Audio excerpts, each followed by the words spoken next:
Me detuve en mitad del valle. Miré al fondo, hacia la garganta de la abertura entre aquellos montes completamente cubiertos de pinos. Las 4 grandes torres se levantaban a buena marcha. La construcción de las fortificaciones defensivas de Andorra iban de acuerdo al plan previsto. Las cúspides de aquellas torres rectangulares estaban cubiertas de nieve, al igual que aquellos boscosos parajes. Construcciones defensivas dotadas de una sensación de poderío, que contrastaba con la debilidad de mi cuerpo. Valoraba, con ojo experto, lo adecuado de la disposición de esas torres para asentar sobre sus cúspides los delicados sistemas antibalísticos. El cielo volvía a encapotarse con nubes grises, opacas. Unos tímidos copos de nieve pronto cayeron pacíficos en medio de aquel aire frío en el que rítmicamente aparecía el vaho de nuestra respiración. La ventisca hizo ondear la capa negra de mis espaldas del anciano gran maestre. Mechones de cabellos plateados comenzaron también a ondear. Mi mente, mis ojos, calculaban alturas, estimaban la conveniencia de añadir alguna protección suplementaria, ponderaban el tiempo necesario para que todo el sistema defensivo estuviera acabado.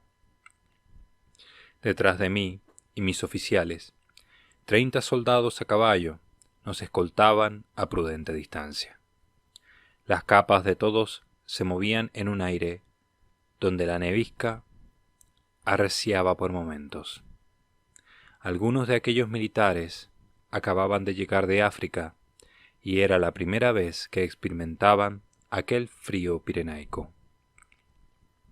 Por fin, inspeccionando todo, dije con voz enérgica: «Regresamos».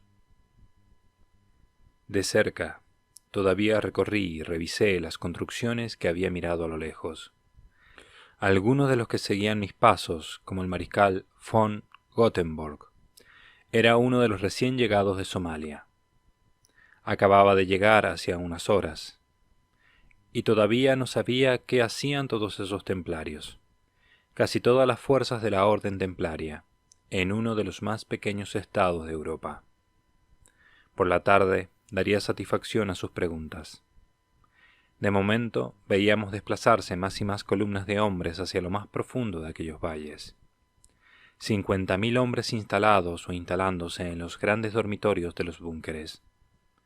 Pero todo se lo explicaría a él y al resto de los recién llegados más tarde. Ahora quería descansar. Me interné por un pasillo de la fortificación y dije: «Nos veremos a la hora de la refección».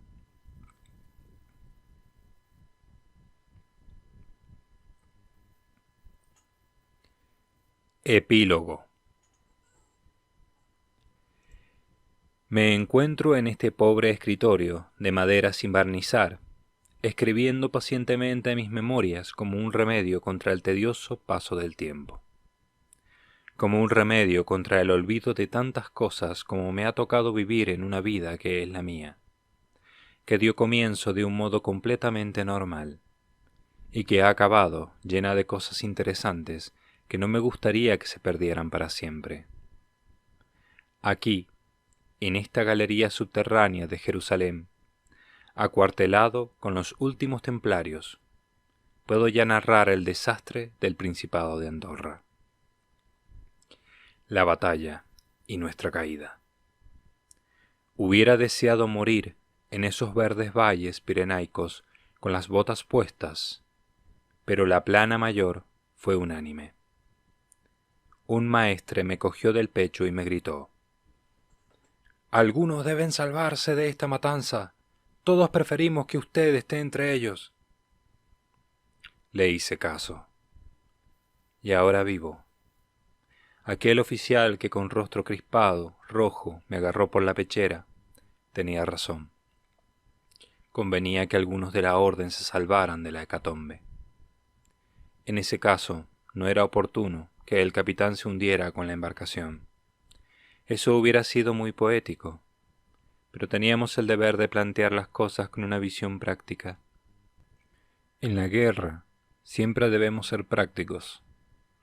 Hubo que ordenar a varias aeronaves que salieran de ese lugar infernal cuanto antes, y orar para que el mayor número de ellas lograsen evadir el cerco sin ser abatidas en el aire.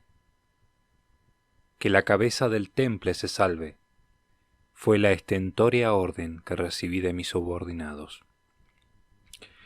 Asimismo, 4 maestres embarcados en aeronaves diferentes despegaron simultáneamente desde las distintas plataformas de los hangares. También yo partí. Una vez en el aire, en medio de aquel pandemonio de objetos volantes, misiles y explosiones, los pilotos aceleraron sus naves a la máxima velocidad, a la menor altura posible. Fui testigo de cómo varias de nuestras naves que huían como nosotros chocaban en sus vuelos rasantes con algún pico, con alguna fatal irregularidad del terreno. Convertidas en bolas de fuego, se estrellaban en medio de los bosques de aquellos valles nevados. Otras aeronaves simplemente eran alcanzadas. En medio de aquel caos, la estadística quiso que 1/4 parte de las aeronaves pudiéramos escapar de ese infierno. No debo reprocharme nada. No debo insistir en nada que me lleve a sentimientos de culpabilidad. No hubiera tenido sentido no huir. Esos desfiladeros, esas gargantas de Andorra que defendíamos, fueron la diana de un ataque masivo de misiles, al que siguió la irrupción de lo más sofisticado en materia de ingenios acorazados, verdaderos monstruos de centenares de toneladas que se desplazaban con sus 2, 4 o 6 patas mecánicas y que arrasaron lo poco que quedó en pie de las defensas tras el bombardeo. La orden de retirada de las pocas aeronaves ligeras capaces de salir de allí con una velocidad de Mach 3 se dio cuando el ataque terrestre había sobrepasado la primera línea defensiva, cuando cualquier esperanza ya era vana. Podíamos haber esperado en grupo nuestro destino como lo esperan las ovejas de un matadero. Podíamos habernos quedado quietos, pero nuestra inteligencia nos dijo que nos moviéramos. Hubo algo de instintivo, algo de animal acorralado, en esa decisión fulminante, instantánea, que se dio en todos los presentes en el mando central. Solo yo tuve que ser sacado de mi sopor, de mi estado de inconsciencia. Aunque no se trataba ni de sopor ni inconsciencia, era yo un hombre que de pie contemplaba las pantallas que tenía delante, con la mirada perdida, pero con los ojos muy abiertos. Todos los presentes nos hallábamos en un estado similar. Menos mal que ese maestre de rostro enrojecido me cogió del pecho y me gritó. Todas nuestras naves despegaron a la vez. Recuerdo el estruendo de los motores puestos al máximo de su resistencia, ese máximo más allá del cual sus componentes internos se hubieran quebrado o fundido. Tras el estruendo del despegue, aunque cada nave partió en una dirección diferente, tenían un punto de reunión secreto: Jerusalén. Aquí, los restos de la orden, 7.000 hombres, 2 maestres y 5 condestables, estamos encargados de defender la torre defensiva número 37 del extenso perímetro militar de Jerusalén. Nuestra torre, 37, sobresale apenas 10 metros por encima de las murallas. Aunque se le llame así, torre, se trata más bien de un búnker de forma achatada, de cuya protección nos han encargado. Han preferido congregar a mis hombres en este sector, en vez de repartirnos por todos los regimientos del perímetro.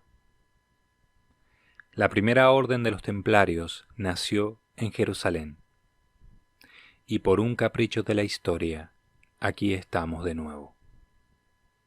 Lo que queda de la orden se halla en esta línea de puestos defensivos, haciendo guardia en esta torre 37 y en la de al lado.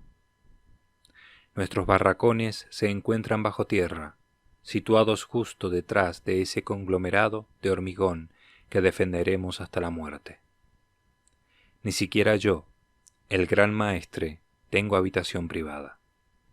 Escribo en ese escritorio a la vista de todos los hombres que descansan en sus lechos, no muy limpios, bajo esta luz mortecina.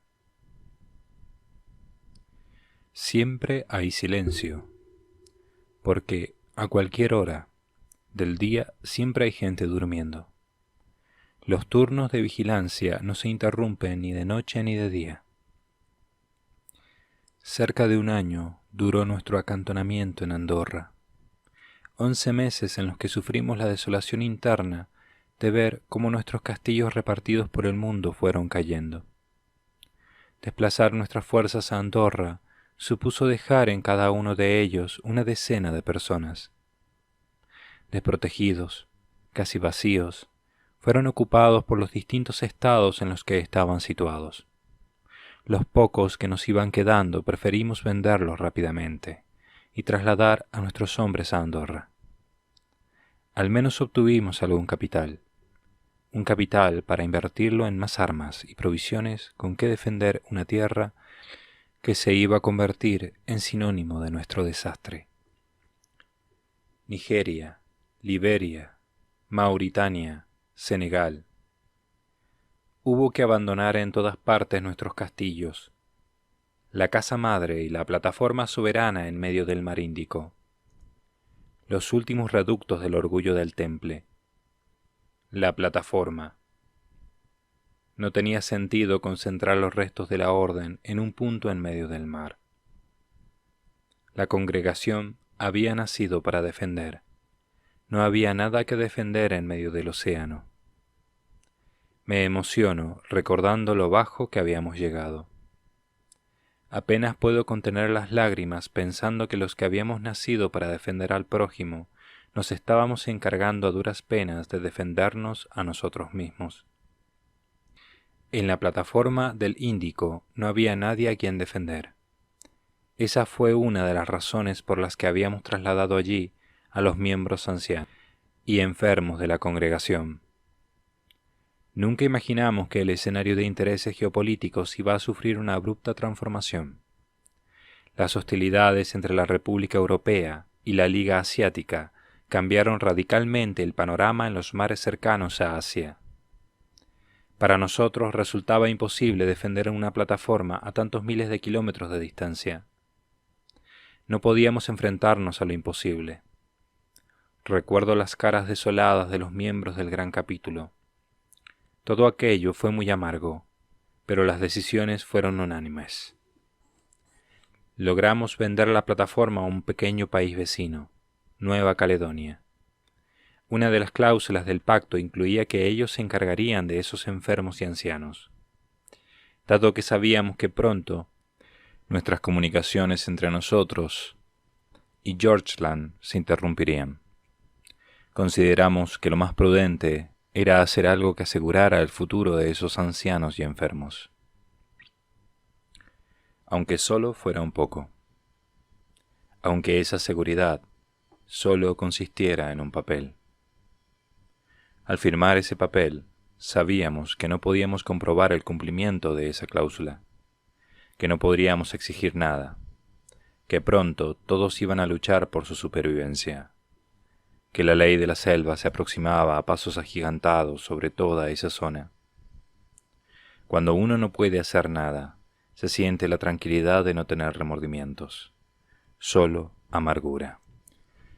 Sin duda esos templarios se debieron sentir abandonados, pero traerlos con nosotros a una ratonera peor, y tal como estábamos nosotros, a punto de comenzar una guerra, resultaba imposible, puesto que todo tipo de contacto entre nosotros se iba a cortar.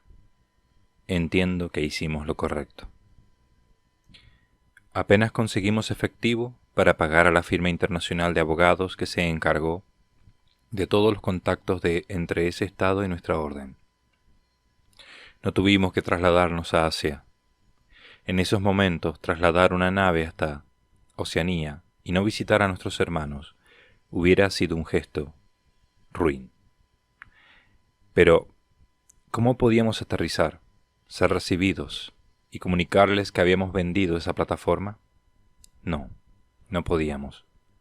Tan solo dimos orden de que un día antes de que se hiciera efectivo el traspaso, se trasladaran en las bodegas de 4 barcos los registros de la orden y los objetos de más valor. Los servicios de inteligencia, la creciente piratería o la guerra se ocuparon que las 4 embarcaciones nunca llegaran a puerto. La pérdida de nuestro pequeño Estado soberano, el orgullo de nuestra orden, supuso un duro golpe psicológico para todos nosotros, pero no hubo remedio. Nos quedaba la soberbia casa madre. No obstante, las esperanzas humanas siempre resultan fútiles. Un misil atómico acabó con ella de un solo golpe, 3 semanas antes de que se iniciara el ataque del Imperio contra Andorra. Es posible que fuera el mismo gobierno de Madagascar el que conviniera con alguna gran potencia aquel ataque para recuperar su independencia. Con nuestras fuerzas a punto de entrar en combate aquí en Europa, era el momento perfecto para liberarse de aquel huésped demasiado grande. Silencioso e inmóvil, pero demasiado grande. Cuando tuvimos noticia de la desaparición de la casa madre, no nos los podíamos creer.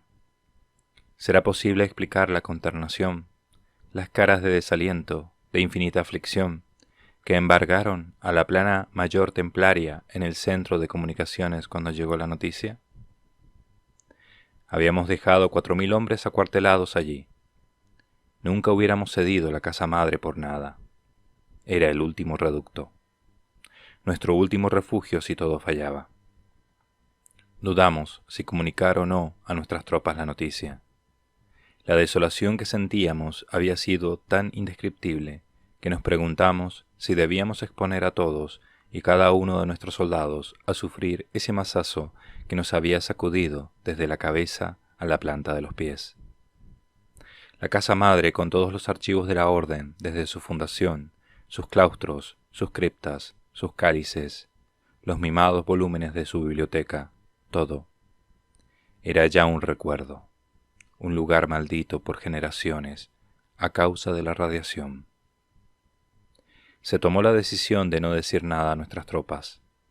Mandamos hacer venir ante los maestres y yo a los 4 soldados encargados de las comunicaciones. Les explicamos la situación y les hicimos arrodillar delante de un crucifijo. Juraron no revelar nada de la noticia que había pasado por sus manos.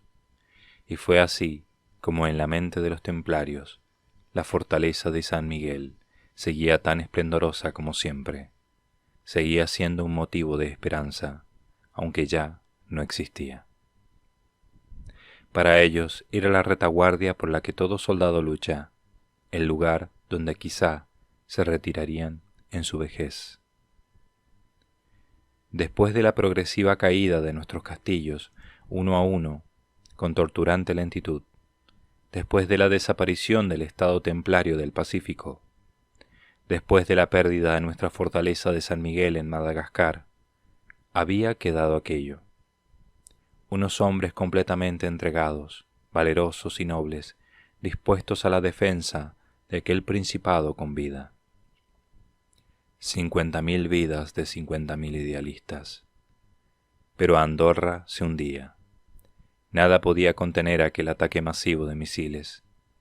Solo restaba un último afán: salvar algo de toda aquella quema, salvaguardar algo de aquel hundimiento.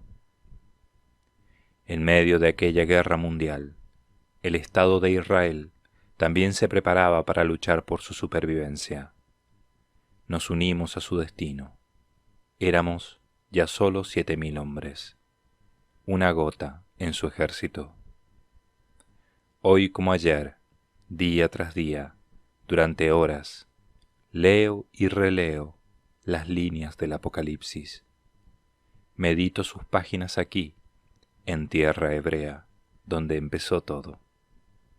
Las medito como lo hacía también en el principado que defendíamos en la frontera hispano-gala.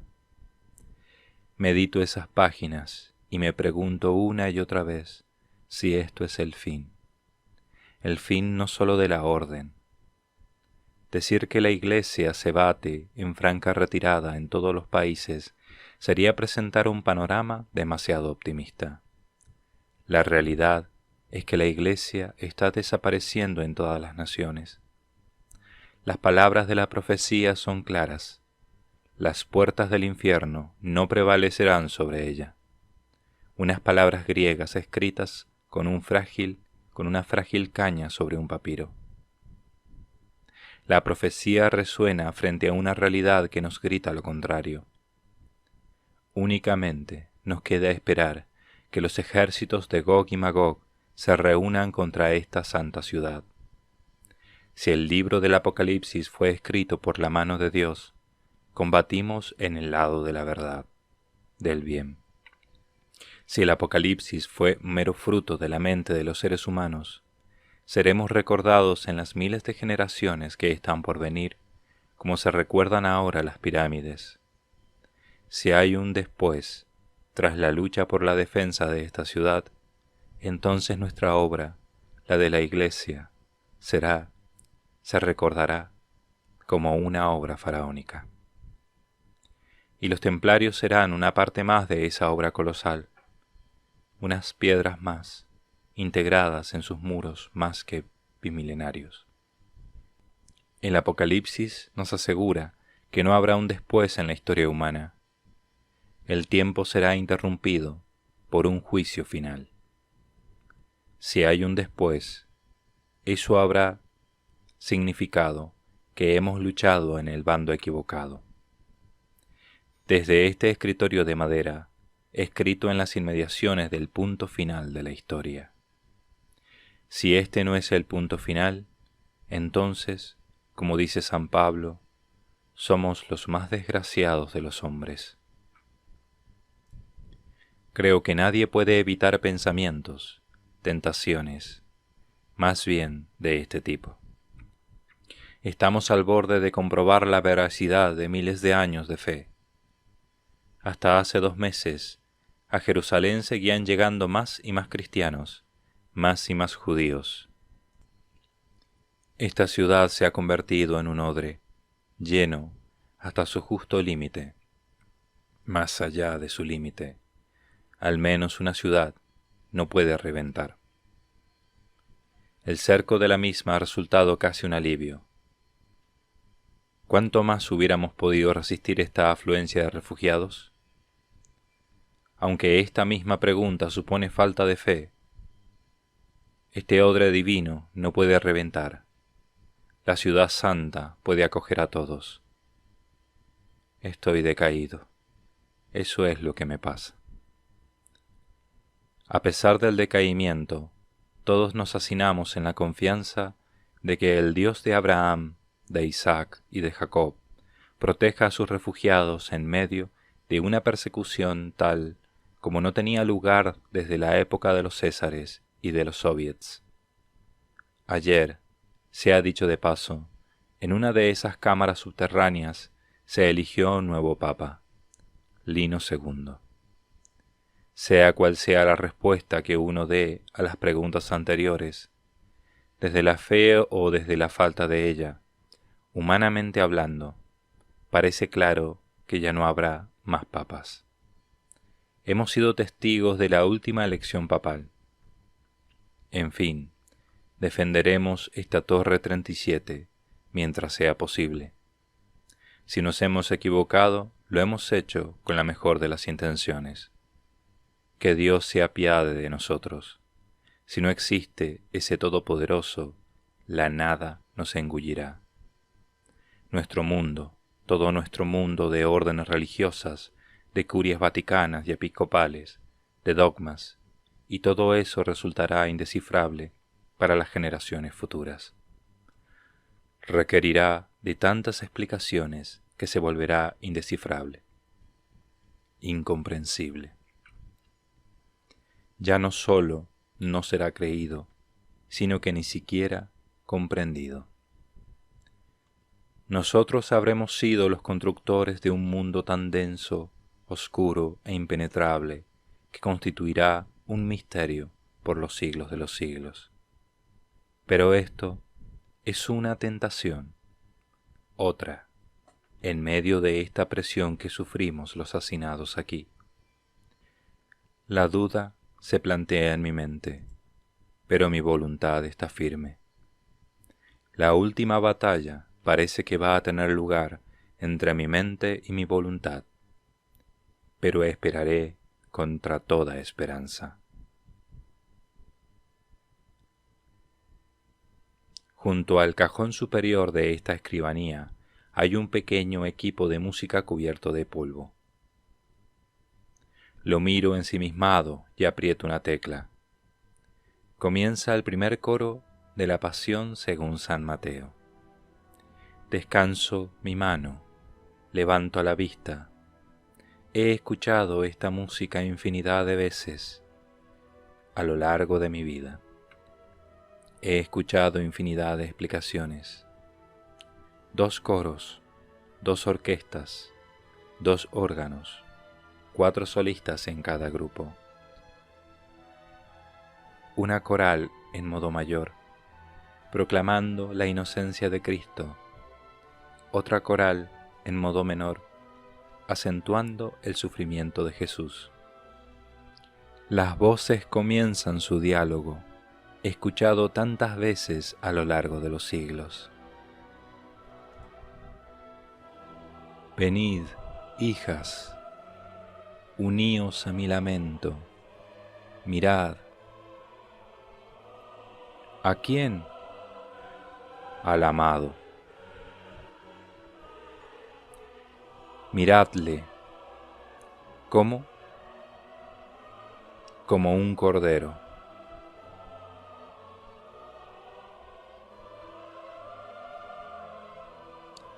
Me acuerdo que aprendí alemán escuchando pacientemente esta obra durante un verano. Traduje, palabra a palabra, todas sus arias y recitativos. Quise unir mi afición a la música y mi necesidad de aprender alemán para mis estudios de licenciatura. A esta altura de mi vejez, ya no me acuerdo muy bien de mi alemán. Ahora, tras los coros iniciales de una tonalidad femenina, comienza el coro de niños con su maravilloso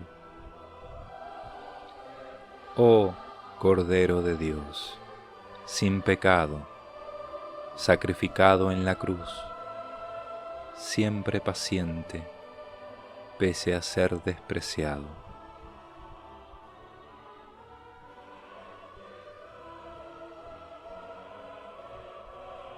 Quizá soy de los últimos en comprender esta música.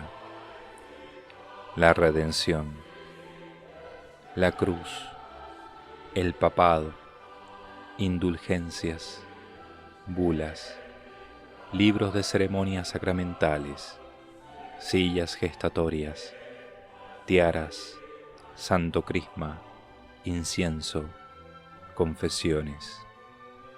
Cuando Jerusalén sea tomada, cuando sea borrada, erradicada del mapa, cuando sea ruinas o una simple explanada sin ruinas, dentro de 1000 años, cuando los estudiantes ignorantes y con la cabeza llena de pájaros, de acné y de chicas, pregunten ¿qué era Jerusalén? Quizá piensen que fue un género literario, un mito griego o una leyenda gótica. Señor, aleja de mí todas estas tentaciones del maligno. Me ronda el adversario invisible, me hostiga. Yo, tu gran maestre, me apresto a defender mi mente como esta torre. Los siglos de la historia han tocado a su fin. Lo creo firmemente, firmísimamente. Por eso defiendo esta torre día y noche, la última muralla de tu reino en la tierra. Dentro de estos muros de la ciudad se protege el reino de Dios. Fuera, alrededor de estos muros, la oscuridad del paganismo lo ha invadido todo. Fuera, se ha hecho de noche, solo hay luz aquí dentro. Guardianes de la luz, la protegeremos a costa de nuestras vidas. No habrá más siglos. El tiempo llega a su fin. El único después que reconozco es la caída de todas tus plagas, de toda tu ira, justo antes de la resurrección de vivos y muertos. En el borde del final del tiempo, solo me queda esperar los siglos de los siglos. Espero gozar del libro de la vida, del río de agua brillante como el cristal, brotando del trono de Dios y del Cordero. En medio de árboles que dan 12 cosechas, donde ya no hay noche, donde ya no tendremos necesidad de luz de lámpara, ni luz de sol, porque el Señor Dios lucirá sobre nosotros y reinará.